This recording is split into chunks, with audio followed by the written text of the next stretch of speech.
Thank you for joining us to the Dallas Sports Videocast. I'm here with Eric Fernandez of the Property Consulting Group. Now, Eric, you have an exciting new tool which may actually revolutionize how we communicate and understand analytics in terms of sports business, but also just in terms of sports in general. Kind of explain what you do with Sports Desk Media. Sure. So I guess by a little way of background, from my days when I was at AT&T running sponsorships there, very much intrigued at how we could continue to improve in using partnerships as an opportunity to better connect with use their fandom to ultimately connect with the end consumer. But we're really kind of surprised in a lot of cases at the kind of the limited amount of data that we had and kind of insights on fans. And over the years, as technologies emerged, I've really seen how we can start to do two key things. One is get a wealth of third-party data that you can attach to traffic off of websites for teams to really build these very deep, rich, robust profiles. But then secondarily is now be able to combine those analytics and bring that into the media space to now actually reach those fans. So if we know that we're trying to find somebody who is a mom who's in the market to be planning a birthday party for her 7-year-old, and they want to go to a local hockey game and see the local hockey team, we now have the ability to not only analyze and segment and profile that fan, but we can also now reach them through digital media because of what we've built in Sports Desk Media. Right. Okay, so when we're looking at analytics, do we even know what we're looking for, or is it still kind of a crapshoot? Can you actually tell me not only who looks, but why they should be looking at our stuff? Yeah, I would say, the ultimate goal, what we try to do is not understand just the how, but the why, like you said. What it always starts with, it's like anything else. You start to peel back the layers of the onion. So I think the first level that we always go to is, let's just get a general understanding. What's great about being able to work with teams directly, and our starting point is, we base a very simple, pixel tag on their website, on various pages on their websites, the equivalent of a cookie. What it allows us to do is two things. One is we append it with third-party data providers, so Axiom, Scarborough, BlueKai, Experian, a lot of data providers that teams are already using to kind of look at their audiences in general. We actually could take it and specifically point it and analyze that against their online fan base. So what we now have is kind of a complementary data set. So if teams are really good at doing surveys and understanding who their season ticket holders are, if they do surveys of general fans, this allows us to now also ingest that from online fans. And we can even start to stack these two. So real interesting comparison point, one of the colleges that we were looking for, that we work with, they did a turnkey survey of their season ticket holders, and just at a very macro level, finding the age breakout. It was 4% of them were between the ages of 25 and 30, but that's 60% of their online fan bases under the age of 35. So we can automatically start to see these discrepancies in this opportunity area for them to say, look, you have a lot of inherent traffic. You have a deep fandom, because now we're also looking at repeats. How often are people coming back? Starting to develop different layers of fandom from our platform. And now we can start to see where these discrepancies are. We start to overlay the third-party data I mentioned to you, like the Axiom and the Experience. We start to see, what are their interests? What do they like? What's their household composition? We have, we can now overlay even other party data like MasterCard or Kantar Shopcom, and we start to know when they walk into stores, like, what are they buying? What are they transacting? So all of this in totality, the system itself gives us that profile. It requires, we bring in some analysts to really start to find what are those nuggets. What are the stories that if we're looking to develop a ticketing strategy, we can uncover those nuggets. So in the case of this team I was telling you about, we found this big gap and this disparity between fans who were that 25 to 35 that weren't buying season ticket holders. So now we start to look at that group and start to peel back the layer of the onion even more and say, okay, well, why are they not buying? What's their discretionary income? Where are they spending it? Maybe, we don't have a ticketing product. So all of these things come into, kind of come together, that we really focus on really understanding that fan first and foremost before we can make any sort of recommendations on what's the right strategy on then how to close the loop or connect the dots. I'm always curious of whether or not there's so much apprehensiveness out there when it comes to these types of models. I mean, we seem to be more apt to go, hey, we'd rather call off of a worked over list of single game buyers from 3 years ago rather than to go into this. Have you found that there has been that kind of roadblock? Or there is. It's funny. I mean, I think what I always see with this is, deep down, people say, I know I have to do this. I know I have to do things differently. I know I need to be a little bit more digitally centric. But at the end of the day, the fear or the hurdle, you go back to your comfort zone.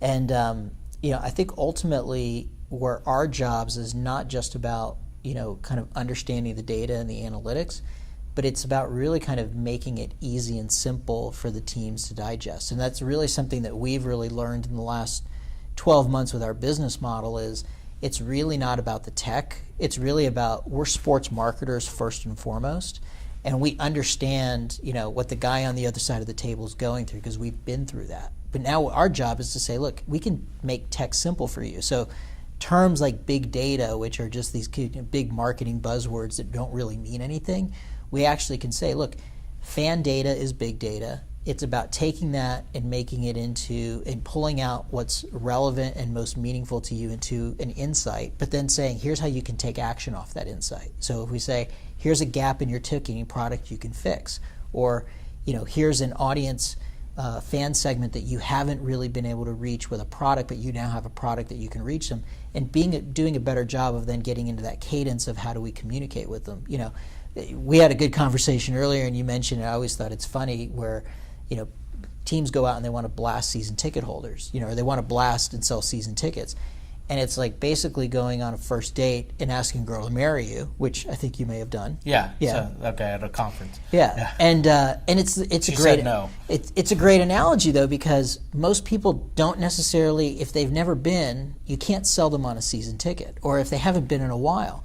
So it's the whole idea of really kind of finding that relevant connection point.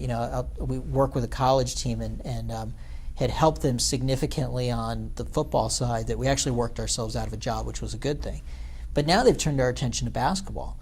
And some of the things that we find is it's like they've made basketball just a sport. They haven't made it an experience. And when we start looking at the underlying data around their family, it's about how do we package a game as a family experience. So a very small point is saying, look, a family of 4 is not going to buy season tickets, but why don't we go in and create a mini plan around all Friday, Saturday, and holidays? Because now you've removed the friction of a Tuesday night game that no one's going to use because the kids have to be in bed by 8 o'clock. So this is a real simple one, because once we create the right ticketing package, we know that audience segment who we think is going to have a high propensity to buy it, and we can now create the media strategy to connect with them and to continue to kind of engage them with that different product. So it's a new way that we position, product offer, media, content, and the message all have to work together to really kind of fulfill it. But all of that's based on what we know about the audience. Well, and here's what I would say is, you mentioned big data, which is the overall scope. Small data is what you're talking about collecting. Yeah. My worry has been that on the phone call and the reliance on the phone call, you're relying on what the customer is telling you verbally, or at least to your reps to collect. The problem with that is customers typically don't tell you exactly what they're doing. Right. A lot of times customers, I hate to say it, are liars when it comes to what they purchase, when they purchase, and their buying activity as well as what they like is totally different. Does this kind of delineate through all that and kind of go through the white noise? A little bit. I mean, it's like anything else. Great marketing is a combination of art and science. And I think what this is really is trying to arm you with better data on your fans. So I'll give you, case in point. One of the things that we've really worked with a lot of our clients is to remove the friction from the transaction. Online ordering systems for tickets, especially if you now start to get into like mini plans and season tickets, it's a much more thoughtful purchase decision that requires that interaction. So one of the things we've done is said, look, let's not just make everything an online purchase decision, but let's create as many viable options. So, you can click to order, you can submit information for a callback, or you can call in. We've got the ability now, though, through the data that we've collected up to that point where they've gotten through the funnel to that purchase process, that, for example, you could put 2 different 800 numbers, or you could put 2 different types of tracking codes that go into the call center that if the rep asks for that code up front, based on the code they give, can automatically load the profile of that user. So in addition to what the user tells them about, they could automatically know that this tends to be a female. She's a mom, probably between the ages of 30 and 35. She's got 2 or 3 kids at home. She probably makes this much money. Her husband probably does, or she does this type of job. So it just better arms you, because it's, you're walking into, it's no different than when you walk into a sales meeting. They always say, know more about who you're speaking with. So you do research on them. This is a great way to transactionalize research for a sales rep, so that they can make, that script that they have can be a little bit more informed and better targeted to that individual. How do you get buy-in for this? Because, you've shown success with one football team, but they might go, well, that football team can be sold out and those misnomers. How do you show enough buy-in that, of course, starts the tidal wave? Because, before dynamic ticket pricing was never, and then all of a sudden, AT&T did it, they showed success, suddenly everyone wants to do it. How do you get that? Look, we've had a great amount of success with the University of South Carolina, even from day one, and always being able to, prove, well, first of all, be able to measure a return, which that in by itself, there's the question of if I have $1 to spend, where do I spend it? And this is kind of one of the common themes we hear is accountability, is I have to be accountable. My ADs are holding me accountable for the budgets I'm spending. I think intuitively we all know broadcast works. Everyone wants to point because this goes back to the tried and true, and we know there's value there. But if you spend $50,000 on television, you don't necessarily know what the outcome of that is. It's much harder to measure versus the great thing about digital, and especially the way we operate, because we can tag all the way through the transaction, whether that comes through Ticketmaster or Paciolan, is we can provide that accountability. So first and foremost, we're very lucky to have had great first client in the University of South Carolina, but we've been able to prove this at varying levels. So we do it on the college side with even schools like the University of South Florida, where we've been very successful both on the football and the basketball front, minor league baseball, minor league hockey, the NFL. So our best results or our best proof points is that we continue to get positive results, and then even in the cases where maybe we don't get the result that we anticipated, there's so much value in the data and in the insights from the data. And that's something that we really preach about is don't just look at the top line results, but this is really about starting to get under the, kind of peel back those layers of the onions and really understand the why. Don't just understand what happened, but let's really understand why it happened. A campaign was successful. Well, let's not just look at the fact that we got a 2,400% ROI, but why did we get that? Well, we found out that there was an underserved fan segment that we didn't have a ticketing product for before. And now we were able to fill that gap, and we were better able to serve media to them that was more targeted, and we were able to fill these gaps. Same things. One of the big, I think interesting things we're seeing on the minor league baseball side is social media, in particular Facebook, is a very, very productive sales channel. People are engaging.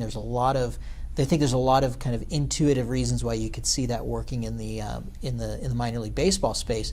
So I guess to answer your question, long-winded way of getting at it is, a lot of it's repetition, being able to prove out that we've done this on more than just one case with one football team that's very good in South Carolina, but being able to do it at scaled at all levels. But I think more importantly is, we don't just return results back to our clients. We return insights. We're just as much about the consultative sell, and because a lot of what we're finding our clients are, they're balancing so many things that they want to know why, they just don't have the time. So if our ability to kind of package that and really help them understand that can help them to solve additional business challenges is ultimately what is kind of our calling card to success. And that comes to one of the other problems with analytics. A lot of it tends to be a data dump. Great, we collected everything. Yeah. Well, but do you really need everything? And how do you know what you're supposed to collect? And how do you make sure that you collect not only enough information, but the right information? Yeah, and this is this goes back to the art and science. What I always tell is collect everything, have really good business analysts who can actually sift through the data and can make insight and meaning out of it. Because that's ultimately what you want. Because too many times our clients say, well, we've done this before. And I say, well, what did you get? And they're like, well, I got this 25-page report and I had no idea what to do with it.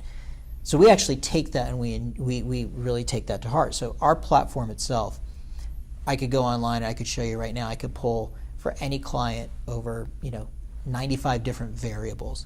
The last thing they want to see is a report with 95 different variables. So you're saying that you don't want to glut them with reports. We don't. So what we do is, our whole point is, if ultimately if it's if big data starts here, if you have data, it has to then lead to insights. So you have to sift out what's insightful, but ultimately that has to lead to actions they can take, which then goes back into kind of the top of the funnel or the top of the circle.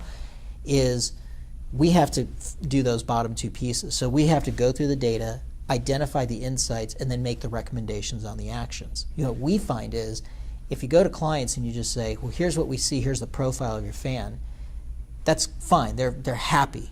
But if we go back and we say, here's the profile of your fan and here's what we think you should do with it, here's what we see in the data, here's the story we see or the opportunity, now you see the eyes light up. Now you see that's where the dialogue starts taking place. So they're like, well, we see that, but we tried this. This is where you actually start to get into dialogue, because this is where customers, clients always they want informed answers. They want informed ideas. And that's ultimately where we've really had to strive, in kind of the biggest area where we've pivoted our business was really into that kind of insights piece, where, we ultimately concepted Sports Desk as kind of a media platform. We're finding that there's a lot more interest and probably value, at least initially, in kind of the fan profiling and the insights that we're able to draw. And that's kind of been really intriguing to us, but it's also required us to, we've had to add some really, really smart, experienced analysts, data analysts who've been in sports that can make those recommendations, because they understand how those things have to be connected together. When you're talking about data in general, you have to end up talking about pricing. Yes. As much as people want to talk about pricing as being its own little thing, and we can demand price any way we want, the data a lot of times tells us what our customers are not only willing to pay, but what they think of as a good deal. Have you been able to transition that to where pricing has been affected? Because a lot of times it's either static or it's dynamic, but a lot of times it doesn't even take into account what the customer is willing to pay. I'll be honest with you, we haven't spent a tremendous amount of time getting into the pricing equation, and a lot of that is, especially with the clients that we've worked with, is they've kind of already gone through those hurdles of the pricing. Where we're really focused on is, how do we better optimize and make their sales funnel process more efficient? So how do we help them better qualify leads? How do we help them better find the right prospects? How do we help them better segment content, creative, message, ticketing product to that right audience? And that's really kind of where our specialty is really not focused on what should that price be, although I do think there's an opportunity for us to kind of leverage the rich amount of data that we're getting back to really be able to do that and help them identify that. But so far, what we've really been I think if you kind of put this into business terms, it's really around yield optimization. It's, how do I better focus my efforts and my resources to where they're going to be most productive, whether that's on the media front or ultimately helping them better qualify the inbound traffic that they're getting from a media campaign. But how do you judge yield management or yield optimization if you're not judging the amount of price that somebody is not only willing to pay, but what they expect is fair? And actually, I would think that would actually drive more revenue, because of the fact that you would know specifically what Sue and what John and that type of neighborhood is willing to pay before you even go. Because isn't one of the things you said is you want to know more about the person you're selling to? I think that's a really good question. It's we don't claim to have all the answers, and I don't think we've fully got that one baked. I think some of the things we're getting towards to maybe better answer that is, we can live test creative and offers, and that's something that we can then optimize around. So for example, it could even be as, tickets start at $9 or $10 a piece versus get a family 4-pack for $40. If you're trying to see, the optics of an offer, they're essentially the same thing, but which actually can respond better. The alternative, which I think is more in line with what you're asking, is we can go out to very similar fan segments and make different product offers, for different ticketing products, different price points, and really start to see quantifiably and within, I think, statistically valid, what's actually driving response. So that's something we're evolving to. I think it's it's something that I'm very personally interested in, at least, because ultimately where I want to start to build the platform is, no one owns, everyone talks about, the Google algorithm, and you talk about the Facebook algorithm, and you talk about everyone's algorithms. And, ultimately where I think we're getting to is starting to understand an aggregate from all the campaigns that we're running. What are demand curves? What are yield curves? What are the right, profiles of buyers? Are there things that we can identify that have statistically valid variances to them that we can actually start to pull out and start to help people really understand kind of what drives that ticket buyer? And I think a key element to that is pricing, but it's an area we definitely have to dive deeper on. We're just kind of scratching the surface. But as an analytics company, isn't there a danger also in relying on secondary or third platform companies because of the fact Facebook changes their search all the time. All of the stuff that people thought with fan pages suddenly changed, a few months ago to where they were getting 3 to 4%. Yeah. Doesn't that kind of become a cost of concern? It does. I think where I think we have to really look at is kind of the aggregation of the data versus an algorithm.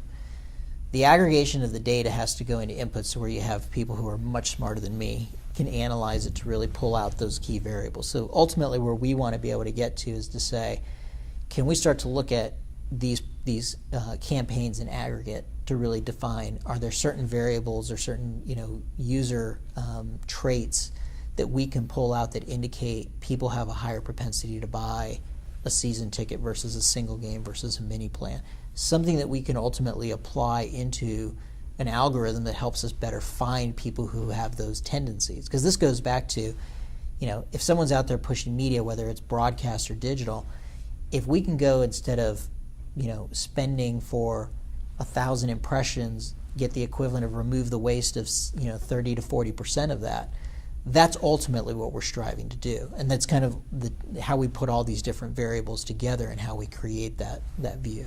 Okay, but you're saying that people smarter than you, but then you're trying to transition to people that normally have no intake of analytics whatsoever. Yeah. We come back to the issue of sell a point. How do you sell that point of making them understand that this is different than the phone call? Yeah. Because the phone call is what they rely on, or Excel spreadsheets. Yeah. No, I mean, I would tell you there's a couple of points. One is everyone that we run into has marketing spend. They all have the same questions with that there's kind of three kind of key themes that we hear. Fragmentation of media, so there's more options. Where do I put the money? Accountability, if I put $1 in, what am I going to get out? And then lastly is really kind of this, things are changing so quickly. Should I test this? Should I not test this? Should I try Facebook media? Should I not try it? What we try to do, and what we really is kind of address those three questions that they have. So it's really around this notion of helping them really kind of, I would say, simplify the decision-making process. What we do is really focus on that accountability and the, being able to show for every dollar you spent, this is what you get out in ticketing revenue. Then the underlying insights of what actually transpired, what worked, what didn't work. So the way we simply say it is, because most of the clients we go to have a marketing budget, we'll ask them, what are you spending it on today? What's it returning for you? That's usually a pretty simple answer, and then we just walk them through the process. And our very simple process is around, better finding your fans, so giving you a profiled analysis, being able to better find those people online or people who look like that have a high propensity, and being able to do it in a more cost-effective manner, because by doing it through the open exchanges on a biddable basis, we can control what we're actually willing to pay. So you combine that with the ability to provide analytics in real time. I mean, we can provide, if a client wanted to, a daily ROI report of how we're trending. You can decide, do I want to put more money in? Do I want to put more money? Do I want to pull money back? Is it performing? Is it not performing? So it's actually a lot easier, and by the way, we visualize a lot of this because we find that pictures actually, a picture speaks 1,000 words, and it's an easy way of really showing somebody. It's like, if your fan looks like this, and our technology, and you've got hundreds of people here, but we can find the 20 people that most look like that, those are the only people we serve media to. you start to get the idea and the concept of what the platform can do. Is this also for beyond ticket sales sponsors and showing PPM? And the reason I ask that is there a danger or worry or fear from the side of the franchise of they've been able to sell on a certain rating, they've been able to sell on a certain audience, and then to find out your audience is smaller might actually cause them to go, whoa, I don't necessarily want to know that. You know, it's funny you should ask. They we actually do have beyond ticketing. So the way we position the platform to our clients is really there's one aspect is a more effective, efficient use of your own marketing resources. So if your marketing resources are to drive revenue, and that could be tickets, merchandise, this is from an accountability and we believe from an ROI perspective a more effective way of doing it. So that's kind of conversation A. Conversation B is saying, look, the byproduct of everything we've done for you from a ticketing standpoint is we've aggregated the most robust pool of your fans, and that's actually a new inventory asset that you have to sell to your sponsors. Because ultimately, when I put my hat on for my AT&T days, I partnered with a team because I want to tap into that affinity that their fans have for them. And I want to do that in-game, in the venue, in the broadcast, but I also want to do that on a year-round basis. And I know that, if I'm on the team's website, that's a great way, but those fans are everywhere. So what we allow them to do essentially is don't let the fans find you on your own media property. You now control the ability to find those fans. So instead of your sponsors going to the local news publications to buy inventory on their site, you should own that as the team. You should be the conduit to that fan relationship, and this now allows you to do it.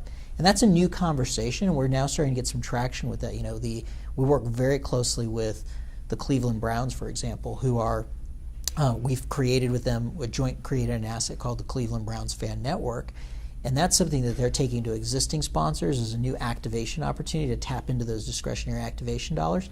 They're also then taking it to new sponsor pitches, but they're also using it as a way, we're helping them identify new categories. I'll give you a case in point. One of our analysts was digging through a report for the Browns and pulled out two really interesting facts. And it was funny because this particular analyst isn't the biggest football fan, but isn't that one of the best things to have? Sorry to interrupt, but the non-fan to actually because see. They don't have any, they don't have any. What's the word I'm looking for? They're not biased in any way. They're like a 4-H judge. They know what it takes to make the cow, but they're not interested in that cow. So exactly, and so what's interesting about this is, so she comes to me and she says, takes me through the report, and she said, there's kind of this slide where it's got a couple of interesting points, and she said Browns fans have heavy index in dog ownership, and they have a heavy affinity for the Purina brand. So I'm like, well, that's interesting. If you start to consider, the dog pound is their asset, they've got Chomp as their mascot. So we've actually, with the Browns, by funneling them this information, they've now approached Purina with an integrated partnership. But this is someone that company they never would have approached, they never would have thought it had we not provided them the data. So the data is really, think about it, so their data, we just uncovered kind of this new opportunity. And that's another way teams are really starting to get around this. So there's the inventory piece, but there's really arming them with that data where they can uncover new partnership opportunities, but then also substantiate and justify those when they go to them. Because they can now, on the auto side, let's take for example, we've identified for their Ford partnership, here's how many people of your fans are in market for a car today, here's who wants a crossover versus a sedan. So you can now get highly segmented by category that they can now take this based on their fan base and actually take that to their sponsor and say, year-end clearance is coming. Let's put together a media campaign that leverages our marks, maybe a co-branded offer, something that taps into the affinity that we can drive people to come do test drives at the end of the year. And oh, by the way, we can segment based on what their car preference is like. So that's really where I get excited about just kind of the opportunities. I think it's much bigger on the partnership side than it really is on the ticketing side ultimately for teams. Can this also fundamentally change the secondary market? For years, for centuries, we've tried to figure out who actually buys the tickets. Last few years, of course, now with the internet, that's also become to where a secondary market broker will have 37 credit cards, 37 PO boxes. Can this actually reveal that? And if you are a team that's trying to protect or stop the secondary market, does it actually give you more of a tool? It can. It definitely can. I mean, it can help you. For teams who want to bring better controls around the secondary market. This definitely can allow them, from a data perspective, kind of identify and really kind of start to seed out. But I also think it's like anything else. It's one sliver that's very additive in that equation. There's a number of different pieces that they either have today or that they've been able to aggregate.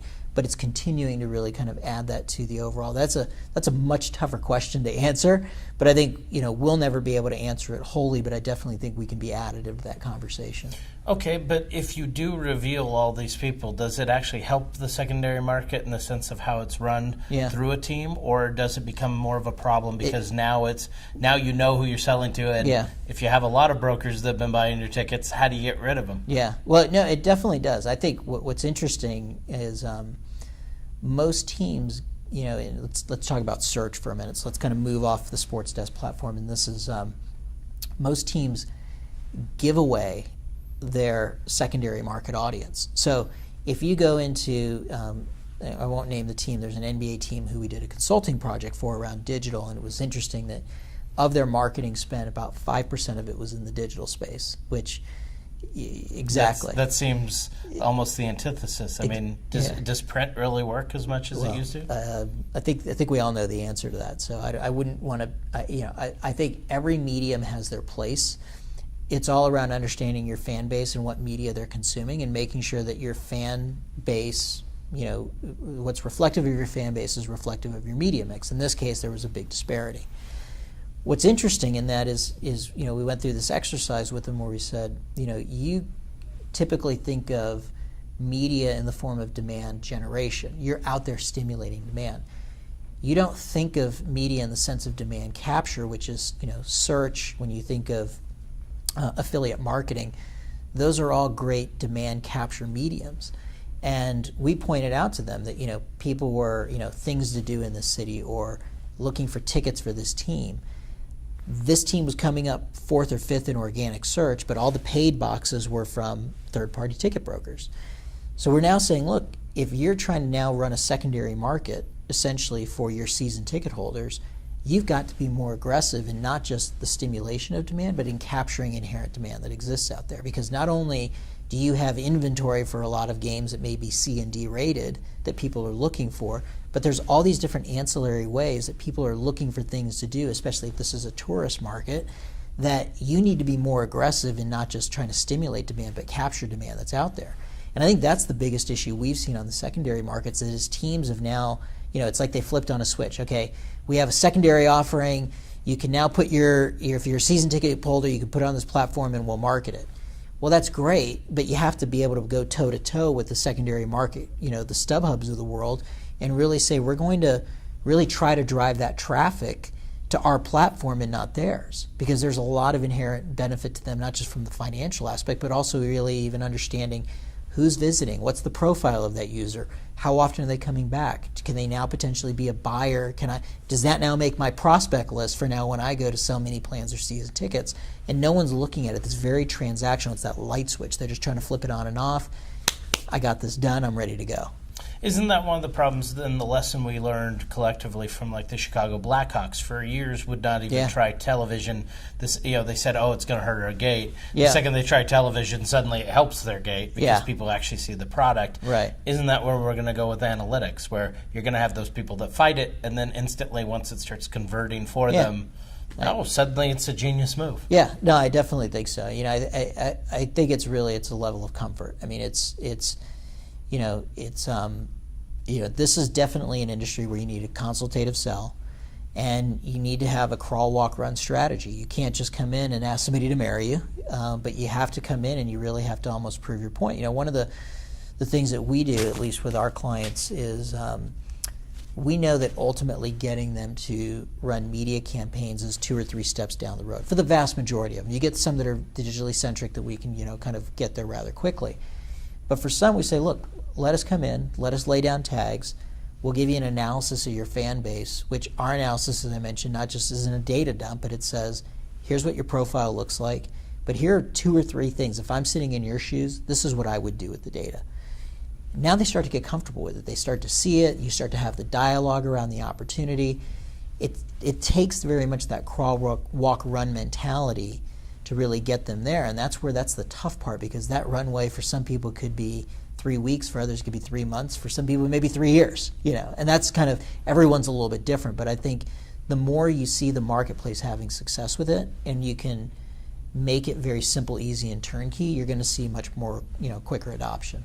So you transitioned into this. You were working at AT&T Park before and a few other projects. Yeah. What made you decide analytics was the key for you in such a way that you would actually go into private business? And now you're part of the property consulting group, which is Dan Magala's group, and he's doing great things. And now you're part of the Dallas office. So, it's interesting. Dan and Josh Kreitzler, who are the co-founders of PCG, longtime friends. In fact, I was one of their original advisory board members. And when I left AT&T after 15 years there, I spent about 5 years on the consulting for a boutique consulting firm called MediaLink that was at the forefront of the intersection of advertising, content, and media.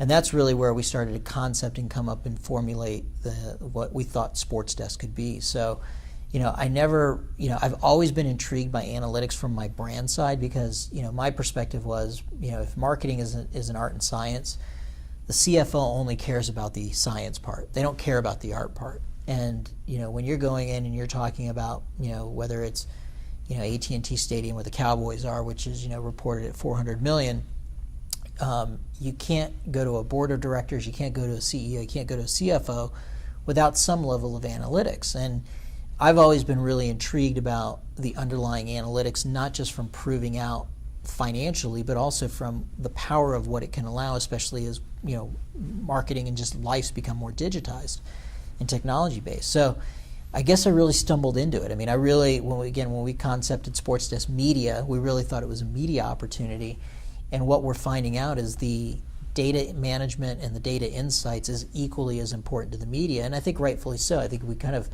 could have seen it a year and a half, 2 years ago, but now it's just much more, glaringly obvious to us that that's really kind of the unmet need in the marketplace, and that if we can start to solve those questions, it opens, it starts to open up other doors and opportunities for us to kind of showcase the power of the platform. I'm curious of whether or not this is going to be more adoptive to the minors than even the majors, in the sense that they're the ones searching for their customers more continuously and trying to figure out who exactly these people are for sponsorship activation. Because with the minor leagues, they really work on the activation beyond all else. I got to tell you this, I absolutely love working. We work with a number of minor league clients, both in baseball and hockey. And what I love about them is they've just got the those guys have the entrepreneurial spirit. They really, at their core, are very entrepreneurial in the sense of really, they're not as afraid to make mistakes. Now, granted, they're really good about dipping a toe in the water, and I think much more than a lot of the professional counterparts. But ultimately, I see this being something that we can work, across the spectrum. Ultimately, I actually think the biggest upside is on the sponsor side for actually brands and their partnership agencies, because media agencies in general they're really good at doing the very large broadcast deals. They're not necessarily built to go find individuals with their certain affinities and their passion points. I had a great media agency, and when I was when we did our Olympics deal with both the USOC and NBC, they were great at the NBC piece. But when we're creating content that we're trying to put that content in front of people who have an affinity for a certain gymnast or people who have an affinity for gymnastics, you don't really start to get at the details of the level that you can with now that the data persists. So that's where I think, like our platform, we're working right now, we're in conversations with a number of brands about some very big activation programs of helping them do a better job, because if or helping them actually with those activation programs, because now we can bring not only the media piece to better help them connect with that passion point, but now if they're driving them to a microsite, if they're now starting to bring them to a promotional site where they're getting people to engage, they're capturing all that data and they're essentially building their own data asset. And that's really how we start to position this. And people are starting to, you're catching their attention. We're catching their attention because they're like, okay, I can now start to really understand who's engaging. And now once I've engaged with them around the NCAA, if I want to now engage with them around the NFL, I can now start to make this transition. And the answer is yes. So I think I'm really bullish on the agency brand side piece of our business. Well, Eric, thank you very much for coming on the Videocast. I'm Troy Kirby with the Dow of Sports Videocast with Eric Fernandez. Now, Eric, you can't use my shtick about Marion all the time, but just on the podcast. Can I use it if I credit it to you? No, of course you can't. Hey, thank you great. very much. Appreciate you having me.